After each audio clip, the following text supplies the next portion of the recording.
मध्य प्रदेश के तीर्थ यात्रियों के लिए Indian railway catering and tourism corporation आज़ादी के अमृत महोत्सव के तहत स्वदेश दर्शन विदेश पर्यटन ट्रेन का संचालन करने जा रहा है।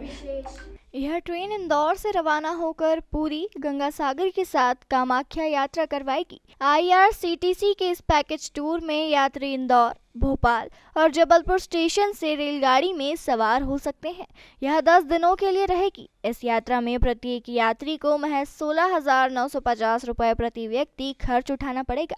IRCTC द्वारा पूरे यात्रा के दौरान चाय, नाश्ता, दोपहर का भोजन और रात के भोजन के साथ ही रात्रि विश्राम की व्यवस्था IRCTC द्वारा की जाएगी।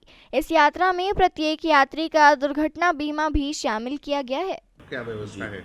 जी, IRCTC ने 10 नवंबर को स्वदेश दर्शन लॉन्च की है। 10 जो कि 9 रात 10 दिन का पैकेज रहेगा। ये पूरी गंगा सागर और कामाख्या देवी के दर्शन कराएगी। इस पैकेज का प्रति व्यक्ति जो टूर प्राइस है वो 16,950 रुपये है, जिसमें यात्रियों के लिए स्लीपर क्लास ट्रेन जर्नी, रुकने के लिए non AC budget hotel plus आपका ब्रेकफास्ट, लंच और डिनर, घूमने के लिए नॉन AC बसों की इसमें व्यवस्था रहेगी सर। सर, ये ट्रेन कहाँ से शुरू होगी और कहाँ के यात्री इसमें बैठ सकते हैं? ये ट्रेन आपकी इंदौर से शुरू होगी, जिसकी बोर्डिंग रानी कमलापति रेलवे स्टेशन और जबलपुर स्टेशन भी रहेगी। इंदौर से होते हुए पहला स्थान इसका पुरी रहेगा। पुरी के बाद ये जाएगी कलकत्ता, जहाँ पे गंगा सागर के दर्शन हो गए। उसके बाद ये गाड़ी जाएगी गुवाहाटी स्टेशन, जहाँ पे माँ कामाख्या देवी के दर्शन रहेंगे।